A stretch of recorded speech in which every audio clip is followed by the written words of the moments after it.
नेता भी आकर दान देकर जाते हैं, पर्चियां भी काटी जाती हैं गौशाला के नाम की, और साथ में लोग घरों में जब टेम्पू पहुंचता है तो दान भी देते हैं।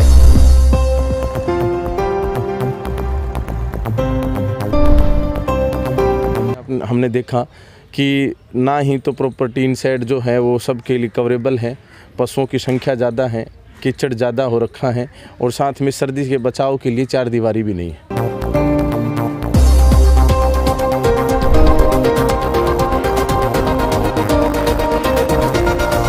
कि इतने आवारा पशु शहर के अंदर हैं, मार्केट में घूम रहे हैं, तो यहाँ पर गौशाला में क्यों नहीं लिए जाते?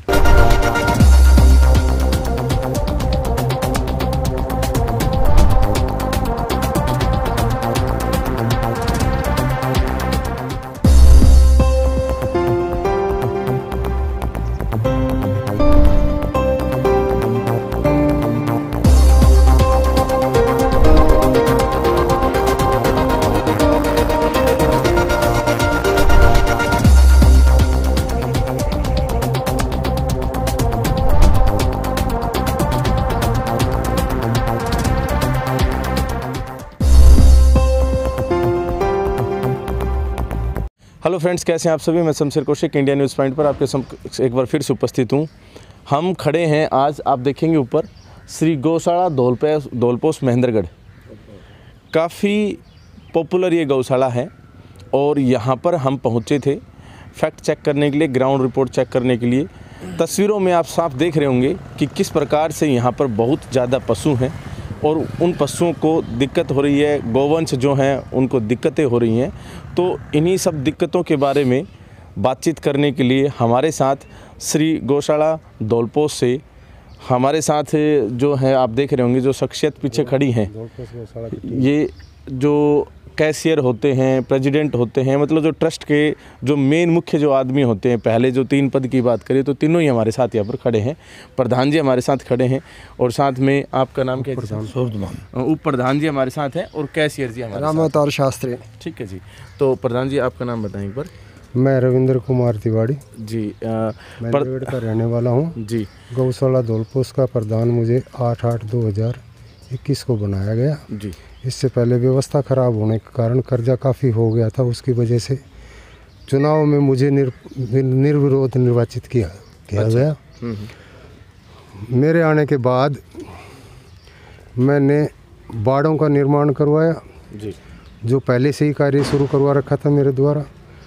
5 गाड़ियों और खरीदी गई जो गौशाला के लिए रोटी वगैरह लेके आती हैं, दाना वगैरह जो लेके आते हैं, उससे गौओं को जो बिना दूध देने वाले पशु हैं उनको पूर्ति होती है। ये सारा लोन पे चल रहा है और पैसे की काफ़ी दिक्कत है। इनकी किस्तें लगभग 60-70 हज़ार रुपये के करीब इनकी महीने की किस्त हो जाती है, जो लोगों से चंदा लेके दानदाताओं से वो पूरी करते हैं। और इसकी वजह से गौओं की हालत में, सेहत में सुधार आया है, क्योंकि रोटियां मिल जाती हैं, इनको अनाज भी मिल जाता है, परंतु यह सब जो पैसा हम मोल खरीदें उतना ही पड़ जाता है, क्योंकि इससे इनकी ड्राइवरों की तनख्वाह, चारे का और ड्राइवरों की तनख्वाह है, पेट्रोल का है, डीजल का है और किस्तें हैं गाड़ियों की, वो लगा के लगभग हमारी पूर्ति नहीं होती और बाहर से ही करना पड़ता है जी। अच्छा, अब आज जो हम विचार करने वाले हैं, आज हम सारे विचार करेंगे गौशाला से रिलेटेड, और जो 2, 3, 4, 5 शहर के अंदर गौशाला हैं, कहीं ना कहीं हम सब जगह तो नहीं पहुंच सकते, लेकिन एक जगह पर यहाँ पहुंच के आपको ग्राउंड रिपोर्ट देने के लिए खड़े हैं। विचार करेंगे कि जब हर रोज़ ऑटो टेम्पू के माध्यम से जब खाना आता है, जब पर्चियाँ भी काटी जाती हैं, जब सारी चीज़ें हैं, तो फिर गौवंश जो है वो संकट में क्यों है? जी साहब, आप ये बताएं ख़ास तौर पे कि सारी चीज़ें हैं, नेता भी आकर दान देकर जाते हैं, पर्चियाँ भी काटी जाती हैं गौशाला के नाम की, और साथ में लोग घरों में जब टेम्पू पहुंचता है तो दान भी देते हैं, मतलब 1 रुपया रोटी जो भी है। तो फिर भी ये जो हमारे यहाँ गौशाला में हमने देखा कि ना ही तो प्रॉपर्टी इनसाइड जो है वो सबके लिए कवरेबल है, पशुओं की संख्या ज़्यादा है, कीचड़ ज़्यादा हो रखा है, और साथ में सर्दी के बचाव के लिए चार दीवारी भी नहीं है। हाँ जी, मैं सूर्यभानु प्रधान गौशाला धौलपोस जी। तिवारी जी और हमारी सारी कार्यकारिणी जो है खूब वो लगी हुई है मैं 10 साल से यहाँ निस्वार्थ सेवा कर रहा हूँ। जी। रही बात ये कि इस गौशाला के पास सोर्स ऑफ इनकम कोई नहीं है, वैसे किसी प्रकार की आमदनी नहीं, ज़मीन की नहीं और कुछ नहीं। कई गौशाला में बड़ी लंबी चौड़ी ज़मीन है। अब बाहर फील्ड में जाते हैं तो लोग यूँ कहते हैं कि भाई कई गौशाला में ये गड़बड़ है, कोई हमें भी उसी शक के एरिया में देखते हैं जी। पर फिर भी हमें लोग सम्मान देते हैं। और कुल मिला के हम पूरी मेहनत करते हुए, हमारी सारी टीम दिन रात लगी हुई है, पर डेली का खर्चा बहुत ज़्यादा। हालात कुछ ऐसे हैं जैसे परलाबाड़ा में प्रकृति से बारिश हुई, बारिश के कारण पानी की निकासी नहीं, हमने 200 टोल रेत भी गिरवाया और सारों ने विचार विमर्श करके। पर अब हमारी गौशाला सबसे बड़ा संकट चारा का है। कड़बी आई, वो बिजी हुई आई, यहाँ आकर भी अच्छी तरह नहीं कटी, अब के मिली कम। और ये संकट तो अब नहीं, आज से 3 महीने बाद बड़ा भारी हमारे सामने खड़ा दिख रहा है। क्यों कि अब के गेहूँ बहुत कम बोए, लोग भी मजबूर हैं, लेबर नहीं मिलती। तो 2 आदमी 5-7 किले बोया करते, वो 1.5 किला बो रहे हैं, 1-1 किला अपना खुद करने के लिए। फिर तूड़े की कमी। तो तूड़े की कमी। पिछले दिनों जो है तूड़ा 600 रुपये क्विंटल आया, फिर 780 आया, और आज सुबह ही 1150 रुपये 1150 रुपये क्विंटल के हिसाब से फतेहाबाद वाले बात कर रहे हैं। अब इस भाव से पनाली 500 रुपये क्विंटल आई, 570 आई। आज पनाली 800 रुपये क्विंटल की डिमांड की हांसी वाले ने कि 800 में 800 रुपये क्विंटल में, जबकि हमारी आत्मा नहीं मांगती पनाली चराने की, बस हम तो कड़बीर ये पनाली मिला के चरा रहे हैं। तूड़ा 3 दिन से बत्ती हमारे पास चारा नहीं और सोर्स ऑफ इनकम है नहीं। पर फिर भी चलो बाबा धौलपोस की कृपा से जनता से अपील है हमारे, तो ऐसा है कि बाबा धौलपोस और गौ मैयों की अपील करते हैं कि जनता से अपील है कि भाई हमारी मदद की जाए। जी, समझ सकते हैं। बाकी लोग मदद कर रहे हैं, जैसे ऑटो में भी रोटी वगैरह आती है। हाँ जी, ऑटो में आती है, इसके ऊपर खर्चा काफ़ी लग जाता है। और रोटी आती है, इन रोटियों के ही कारण ये गाय जो है ना पनाली के साथ ऐसी सेहत बनी हुई है। जी। रोटियां आती हैं, लोग मदद करते हैं, धौलपोस के लोगों के दिलों में है अब भी श्रद्धा है। बहुत अच्छी बात है। बात करें जैसे प्रशासन की जिम्मेदारी की, प्रशासन किस प्रकार की जिम्मेदारी निभा रहा है? प्रशासन तो एसडीएम साहब से भी मिले हैं, आश्वासन तो देते हैं जी।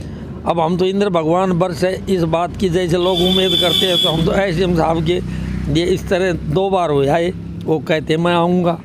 और अब तो वो एसडीएम के साथ साथ एडमिनिस्ट्रेटर भी हैं, वो चाहें तो यहाँ देख लो आप, पत्रकार महोदय सामने है। एक कचरा भी पड़ा रहता है इधर बगल में ही। कचरा जो पड़ा है वो कमेटी वालों ने डंप बना रखा है, जिसके लिए बार बार एसडीएम साहब से भी निवेदन किए करते रहते हैं। ये नगर पालिका की तरफ से तो डिसाइड नहीं होगी ये जगह, नगर पालिका वाले ही डालते हैं। डिसीजन के बारे में तो वो खुद ही बता सकते हैं डिसाइड किया है कि नहीं, लेकिन ये कचरा सारा नगर पालिका की गाड़ियां ही डाल रही हैं। जी। ऐसा है कि गौशाला पे हर महीने 5 लाख रुपए का तूड़ा कम से कम आ जाता है, जो सब मोल लाना पड़ता है। 1-2 रुपया लोग बाग देते हैं सुबह टम्पू को, और खर्चा लाखों में होता है। 7-8 लाख रुपए से कम किसी महीने का खर्चा नहीं होता, जब जाके पूर्ति होती है। देने वाले कम हैं, खर्चा अधिक है। इसलिए अपील है कि अधिक से अधिक जो वो सेवा करते हैं उनसे अपील है कि गौओं के लिए कुछ दान दें, जिससे चारे की व्यवस्था हो सके। चारे के बगैर गौओं का बुरा हाल हो जाएगा नहीं तो, क्योंकि आगे गेहूं लोगों ने बहुत कम मात्रा में बोया है और चारा हमारा पंजाब से आता है, यहाँ पे चारा नहीं है। कड़बी जो आई भीगी हुई थी उसमें 40% के करीब कड़बी कटवाते हैं तो मिलती है, बाकी 60% वेस्ट हो जाती है, क्योंकि भीगी हुई कड़बी है उसका वेस्ट ज़्यादा निकलता है, कड़बी चराने के लायक कम निकलती है। अतः सभी भाइयों से अपील है कि गायों की अधिक से अधिक मदद करें ताकि इनको चारे की व्यवस्था समय पर की जा सके। जी। तो ख़ास बात यहाँ पर यह है कि ग्राउंड रिपोर्ट की अगर हम बातचीत करें तो ग्राउंड रिपोर्ट ये दर्शाती है कि अभी गोवंश संकट में है और श्री गौशाला धौलपोस के अंदर हम हैं। यहाँ पर चारे की समस्या के साथ साथ जो बेसिक इंफ्रास्ट्रक्चर की जो समस्या है वो भी देखने को मिली है। इनकम सोर्स जो है गौशाला का स्वयं का कम है। अन्य गौशालाओं में जैसा कि इन्होंने बताया कि इन्होंने अपना जैसे कोई मैरिज प्लेस ओपन कर रखा है या फिर उनका रसगुल्ला भंडार वगैरह चलता है या फिर कुछ और भी इस तरह के उनके पास इनकम सोर्सेज हैं जिसके माध्यम से वो लोग कमा पाते हैं। लेकिन इधर अगर बातचीत करें तो ये चीज़ें ये लोग भी यानी ये जो गौशाला जो है ये जो कार्यकारिणी है यहाँ की ये लोग भी उसमें प्रयासरत हैं। इनका भी जो है ये एक आगे भविष्य का एक प्लानिंग है, अभी उस पर काम चल रहा है। आने वाले समय में तो इनके भी पास इनकम सोर्स बन जाएगा। यहाँ पर भी रसगुल्ला भंडार सिस्टम बनेगा, यहाँ पर भी और बहुत सारी चीज़ें बन रही हैं। लेकिन अभी जो गौशाला है इसके अंदर ये जो प्रोजेक्ट है वो निर्माणाधीन है और निर्माणाधीन होने की वजह से एक तो इंफ्रास्ट्रक्चर पर खर्च और साथ में जो चारे की जो व्यवस्था है रेगुलर उसकी जो दिक्कतें हैं वो सामने आ रही है। ऊपर से सर्दी का मौसम है, खुले में गोवंश जो हैं रात को भी और दिन में भी ठहरता है। और सबसे बड़ी बात यह है कि बारिश ने भी ऊपर से अपना कहर बरपा रखा है इस मध्य सर्दी के अंदर। तो बैठने के लिए भी ठिठुरती जैसे ठंड के अंदर नीचे कीचड़ हो जाता है तो गायों को बड़ी परेशानी होती है। गोवंश की इन परेशानियों को आप सब समझ सकते हैं। और शेड की तो कमी है ही, तभी वो जो बारिश है वो कीचड़ वगैरह बनता है। और ढाल वगैरह की भी समस्या है, तो वहाँ पर प्रॉपर टाइल्स लगें या प्रॉपर वहाँ पर उसका ढाल का सिस्टम मेंटेन किया जाए, इसके लिए भी जो है यहाँ पर कह सकते हैं कि इंफ्रास्ट्रक्चर के लिए भी या फिर वो डाल वगैरह का सिस्टम मेंटेन करने के लिए भी चारे के लिए भी बजट की आवश्यकता है। और ये सभी को अच्छे से पता है कि अकेला चना भाड़ नहीं फोड़ सकता। मैंने इनसे सभी जो यहाँ पर उपस्थित जो कार्यकारिणी हैं इनसे पहले इंटरव्यू से पहले बातचीत करी हैं। इन्होंने बताया, जब मैंने इनसे कहा कि जी ऐसा होता है, लगभग लोग आरोप लगाते हैं इस प्रकार का कि गौशाला वाला जो भी मतलब गौशाला वाले होते हैं वो रुपये खा जाते हैं। तो इन्होंने कहा कि देखो ऐसा है कि हमारी जो कार्यकारिणी है, हमारी कार्यकारिणी ने तो यहाँ अपने घर से 2-2 लाख रुपए किसी ने कम या ज़्यादा लगा रखे हैं। और अभी भी हम आगे भी ज़रूरत पड़ती है तो हमारे साथ इनके साथ और भी बहुत सारे ऐसे लोग हैं जो शहर के लोग जुड़े हुए हैं और गौशाला से प्रेम करते हैं। और उन्होंने काफ़ी दान भी यहाँ पर दिया है और लगातार भी दे रहे हैं। और जब ये लोग जाते हैं तो भी इनको प्यार मिलता है, लोग सहायता करते हैं। और बात विशेष ये है कि कई बार जब ये लोग पहुंचते हैं किसी भी जैसे गांव या घर या कॉलोनी या गेट पर, तो वहां पर थोड़ा सा संशय पैदा हो जाता है कि अभी कल तो उस गौशाला से आए थे, कल उस गौशाला से आए थे, हर रोज़। तो आपसे जितना बन सके, जैसा बन सके और जब बन सके, आप अपने घर के सामने या फिर आप स्वयं गौशाला में विजिट करके आप यहाँ पर भी और अन्य जो भी आपके नज़दीकी गौशाला हैं, हमारा चैनल दूसरे शहरों में भी चलता है, तो अगर आपके नज़दीक भी कोई दूसरी गौशाला है वहाँ पर भी आप गोवंश की हेल्प करने के लिए जो दान है वो करें। और विशेष तौर पर श्री गौशाला धौलपोस में अभी गोवंश जो हैं काफ़ी संकट में है। ग्राउंड में आप साफ देख रहे हैं तस्वीरों के अंदर कि किस प्रकार से जो गायें हैं उनको बैठने को जगह नहीं मिल रही है। तो आपसे अनुरोध है कि श्री गौशाला में स्वयं पहुँचे या फिर यहाँ के कुछ जो एड्रेस और जो कॉन्टैक्ट नंबर्स हैं वो हम आपको स्क्रीन पर दे देंगे या डिस्क्रिप्शन में आपको सारा डाटा मिल जाएगा। आप इनसे संपर्क कर सकते हैं या खुद विजिट कर सकते हैं। और अगर आपको कहीं कुछ लगता है कि कहीं कोई दिक्कत है, कहीं कोई कमी है, तो आपके पास हमारा नंबर भी स्क्रीन पर मिल ही जाएगा। आप हमसे संपर्क करें इन सभी विषयों के लिए। और ख़ास तौर पर बात यह है, सरकार द्वारा 1.5 लाख रुपए मंथली दिया जाता है जी। अब तक 1.5 लाख रुपए दिया गया। अच्छा अच्छा।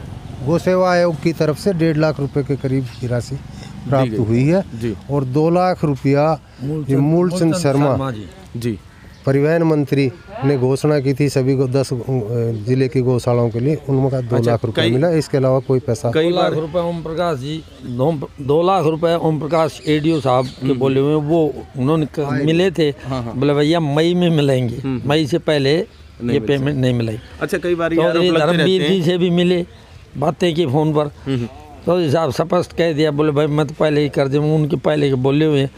शायद उम्मीद है अक्षय चौधरी धर्मवीर उनके बोले हुए हैं वो आ जाएंगे। तो इस संकट से एक छोटी सी बात और हम पूछना चाहते थे। कई बार जैसे वैसे भी आवारा पशु हमें खुद को देखने को मिलते हैं शहर के अंदर, और दूसरी बात ये है कि जैसे लोग कहते हैं कि जब लोग मतलब कि इतने आवारा पशु शहर के अंदर हैं, मार्केट में घूम रहे हैं, तो यहाँ पर गौशाला में क्यों नहीं लिए जाते? गौशाला में लेने की पोजीशन ये है कि आज इतने हैं इन्हीं की भरपूर जी समझ पेट नहीं भर सकते जी। तो उनको हैला जितने भी गोवंश बाहर घूम रहा है उनको गौशाला वाले लेने के लिए तैयार हैं जी। बशर्ते उनके लिए उनके रुकने के लिए शेड और उनके चारे की व्यवस्था अगर इलाका या सरकार करे तो हम उनकी सेवा करने के लिए तैयार हैं। और यहाँ पर जैसा कि प्रधान जी ने और इनके साथियों ने बताया, आपने सुन ही लिया, तो आपसे अनुरोध है कि आप खुद जजमेंट करें और जो गौवंश है उसके प्रति आपकी जो सद्भावना है उसके प्रति आप जितना दान कर सकते हैं, सहयोग कर सकते हैं, या जिस भी प्रकार से आप देखते हैं, कमेंट करके हमें अवश्य बताएं। बहुत बहुत धन्यवाद। जय हिंद, जय भारत।